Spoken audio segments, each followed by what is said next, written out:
My personal prediction is 12,000 to 27,000 per Ethereum within 18 to 30 months. A major Ethereum rally could be around the corner, fueled by predictions that a spot Ethereum ETF will be approved in May this year. Meanwhile, the imminent Dencun upgrade is set to dramatically improve Ethereum's scaling capabilities. What is the potential of Ethereum in this bull market cycle? And what are the challenges that it needs to face in order to win the competition with other Layer 1 blockchains? I address this and more questions in my conversation with Ethereum community member and investor Ryan Berckmans. Before we dive in, I'm thrilled to announce the upcoming return of Block Show, the leading event in the crypto and blockchain industry. This time, it's teaming up with Blockdown, a pioneer in the Web3 conference scene. Get ready to join us in Hong Kong for this crypto celebration from May 8 to 9. Don't miss out. Click the link in the description to learn more about this event. And remember, early bird tickets are limited. And now, let's get started with the interview. Analysts at Standard Chartered said that there is a high chance an spot Ethereum ETF will be approved by May this year in the US. What do you think about this prediction? What I'm hearing is that with BlackRock pushing for it and there being such similarities in the lead up to the ETF of Bitcoin and Ethereum, it sounds like it will be approved, and I think it will have a massive impact on price. So talking about the price, analysts at the Standard Chartered said that Ethereum will likely reach about $4,000 in the run-up to the hypothetical approval of a spot Ethereum ETF. What do you think about this assessment? I think it's a positive outlook. I'll say that right now, the Ethereum ratio relative to Bitcoin is historically low. One factor is that the crypto cycle is rising. We're entering into a bull market. Next factor, ratio is historically low. That means opportunity for growth if the fundamentals in place, which I argue they are. This crypto cycle over the next I tend to think of it as being about 18 to 30 months, a year and a half to 2.5 years. I think it's going to be absolutely spectacular, essentially the same as last cycle, only much, much bigger. Where do you think are we in the cycle at the moment?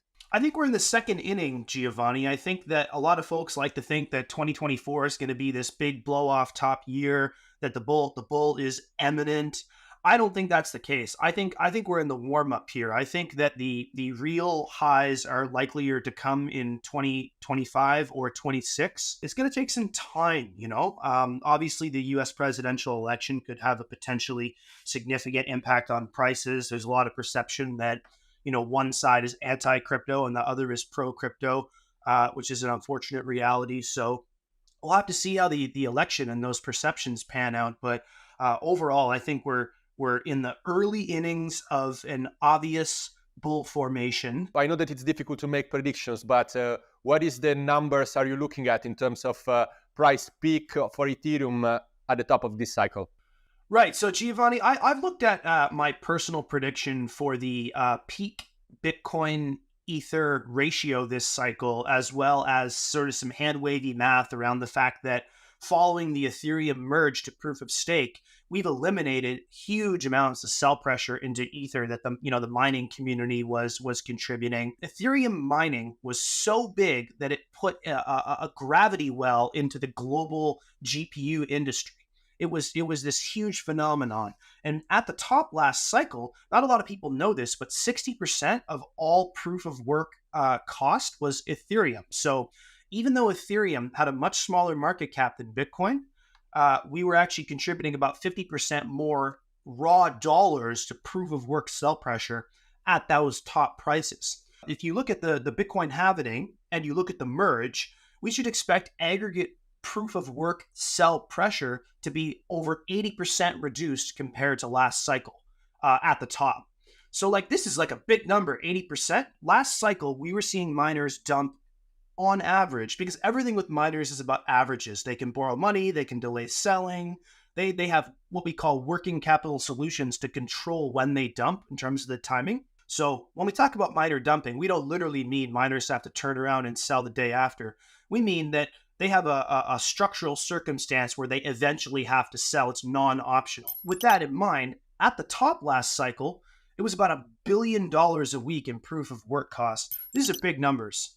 how many friends and family have to go and put a whole bunch of money into tokens at the top to offset this kind of structural dumping? It's a lot, Giovanni. And so I think that Ethereum this cycle could see, my personal prediction is 12,000 to 27,000 per Ethereum within 18 to 30 months. That's the top, the tippy top, the pico top. I just want to touch upon something that Vitalik Buterin said not long ago. He published a post where he is saying that he would like Ethereum to go back to the cypherpunk spirit, so the origins of crypto, about decentralization, about peer-to-peer transactions. He noticed that there is a process of over-financialization of these assets.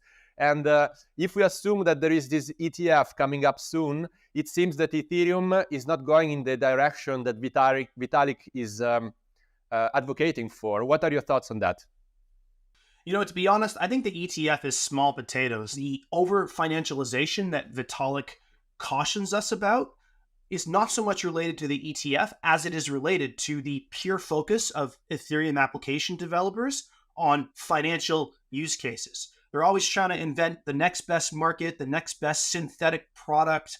And what Vitalik is saying is, guys, we've nailed finance. Like, we're doing it. We're going to keep doing it. We love our finance people. How else can we help the world? What are other ways that Ethereum can have an impact? And we're really starting to see that now with things like Farcaster and decentralized social. We're going to see, I think, a big rise in payments. Personally, I'm focused on payments now. Payments are not really finance, because payments help at the edges. They tend to help people who need it the most, as opposed to finance being more about richer folks managing their positions.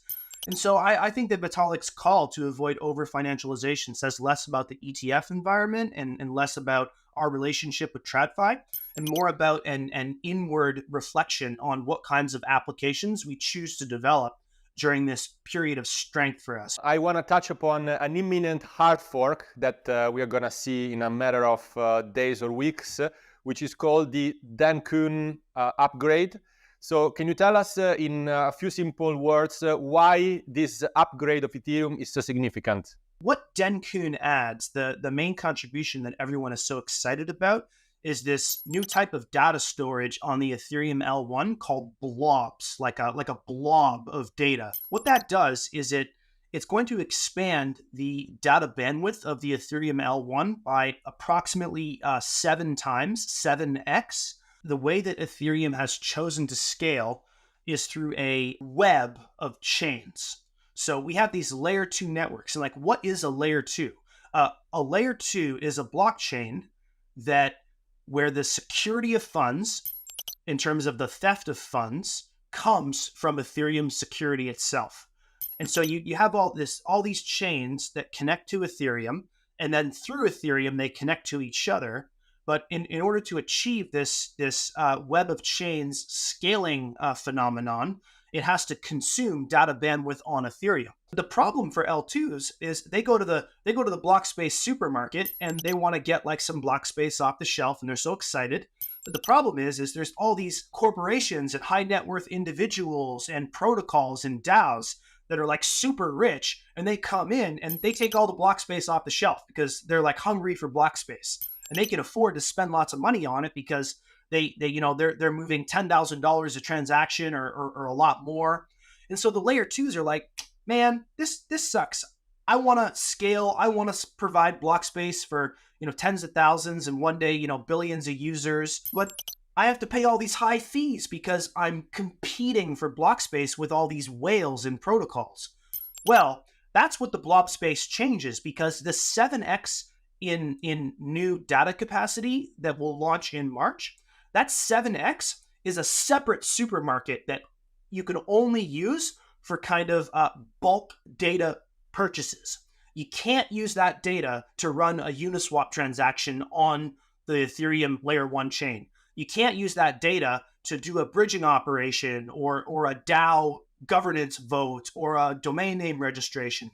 That data is just bulk snapshot data, and it's designed to be ideal for the layer 2 web of chains use case. What really the outcome of this discussion is that even though there's only a 7x increase in bandwidth, it should result in about 99% reduced data costs, which is not the only cost for layer twos, but it's their primary cost. This fork will result in 99% reduced data costs for layer twos because they're no longer competing with all the whales who are trying to buy the block space for Uniswap and all this other stuff. And so in other words, it's a very exciting upgrade that will dramatically scale Ethereum's layer two ecosystem and set the stage for future scaling. So after the transition to proof of stake, a lot of people are concerned about the over-centralization of the ecosystem in the hands of a few powerful staking pools. What would your argument be to address these concerns? Like the thought that Ethereum has been captured and that it's going to be censored and controlled and owned is not true. On the other hand, the Lido liquid staking token does have way too much staking market share. We wish it would reduce by about 1/3 from about 30% down to 20%.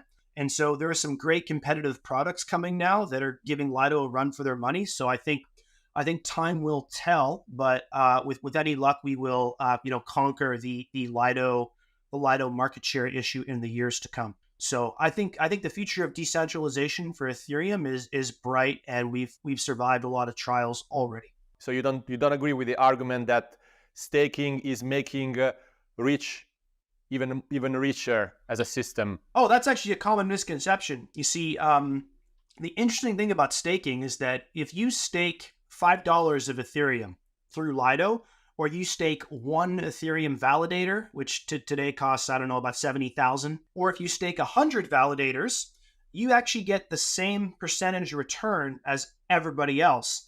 And so the rich don't get richer on Ethereum disproportionately. Everybody who stakes gets the same percentage ROI return. And that's actually not true of Bitcoin mining. In Bitcoin mining, the industrialization of mining means that people who have superior access to state-of-the-art hardware and greater economies of scale from larger mining farms to have lower fixed costs and lower cost of hardware from bulk orders, they actually experience higher percentage returns. It's always a pleasure to have you on our show. It was a very cool and interesting conversation. Thanks for having me on the show, Giovanni. We'll see you next time.